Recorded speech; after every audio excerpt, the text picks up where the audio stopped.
அதிகமாக உங்களுக்கு சொல்றேன்னு நினைச்சுக்காதீங்க. சிலதுதான் சொல்றோம், கடுகளவு சொல்றோம், தானாகவே இருக்காது. இப்போ கூட நாம் எல்லாரும் நாங்கள் போயிருக்கோம் முந்தானேன்னு. அப்போ கூட ஒன்று நடந்தது.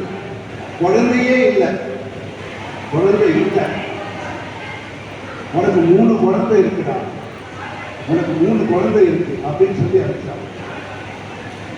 அவ சிஸ்டர் ரேவதி குமார் அன்னைக்கு வருவா, நீங்க எல்லாரும் பார்க்கலாம். தாயுமான மகான் அப்படின்னு புக்கு எழுதிட்டோம். மகாபெரிவாளை பத்தி 6 வால்யூமும் மகாபெரிவாள கூட இருந்தவா.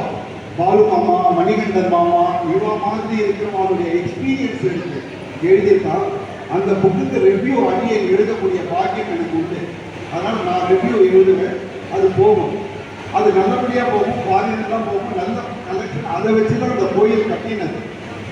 ஒரு நாள் அவளுக்கு சர்ப்ரைஸாக இருக்கட்டும்ன்ற ஒரு ஆங்கிள் தான் முதல் நாள் எழுதிட்டேன். அடுத்த நாள் தீபாவளி தாத்தால 6 நாள் நீங்க எழுதினது சரியா இல்லை, ஒரு லைன் எழுதுறது இல்லை, நான் அந்த மாதிரி பண்ண மாட்டேன், கரெக்டாக எழுதி யாருக்கும் எந்த கஷ்டமும் வராது. இல்லை எழுதுது.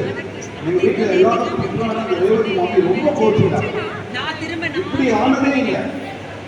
மனசு ரொம்ப வெற்றி. தீபாவளி வீட்டில் பூஜைக்காக நான் உட்காந்துருக்கோம். 6:10 காத்தால இந்த போன் வந்தது. அதை மாற்றத்தை தான் ஒரு நிமிஷத்துல மாற்றிடலாம், ஆனாலும் மனசு ஒத்துக்கல. நம்ம செய்தது எப்படி 6:20 ஒரு போனு. அதே மாதிரி சொல்றான், மகாபெரிவா சொன்னாலும் அவன் கரெக்டாக தான் எழுதிட்டான், அது அப்படியே இருக்கட்டும்னு. மணிமாமான்னு ஒருத்தர் இருக்கார் சென்னையில். அவர் வாயில வந்து மகாபெரிவா இருந்து ஜாதகம் சொல்றாங்க.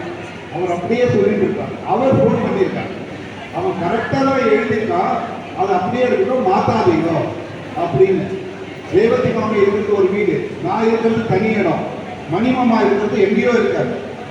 6:10 நடந்தது. மனசார கஷ்டப்பட்டேன். 6:20 செட்டில் ஆகிட்டேன். மகாபெரிவா பிரத்யக்ஷம், அந்த கோயில்ல மகாபெரிவா பிரத்யக்ஷம். அதனால நீங்க எல்லாரும் புதுசா இந்த இதுக்கு வந்திருக்கிறதா கேள்விப்பட்டேன். கண்டிப்பா இதனுடைய தொடர்பை ஏற்படுத்திக்கங்க. இதை விடாதீங்க, இதை விடவே விடாதீங்க.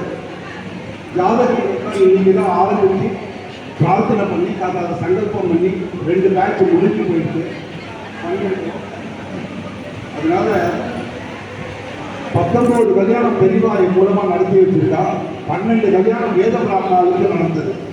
வேத பிராமணாளுக்கு கட்டிட்ட பொண்ணுங்க எல்லாருக்கும் திருமாங்கல்யம் கூறப்படாத பச்சைப்படி பாத்திரங்கள் எல்லாமே என்ன வருதோ அது கொடுத்துட வேண்டியது. அந்த மாதிரி 2 பொண்ணுங்க வந்து வேதம் படித்த கணப்பாடிகள் வீட்டு பொண்ணு 14 ஆச்சு. இன்னொன்று 2 பேருக்குமே கண்டு இல்லாத ஒரு ஜோடி, அவளுக்கு நடந்தது அந்த ஒரு கல்யாணம். பாக்கி 4 கல்யாணம் வந்து லௌகீக கல்யாணம். ஜாதகம் வச்சு கொடுக்கறது சும்மா இல்லை. உள்ள வீட்டுக்காரா கதறா, பொண்ணு வீட்டுக்காரா பேசாம இருக்கான். தப்பு, தப்பு, அது தவறு. ஒரு காலத்துல வரதட்சணைக்காக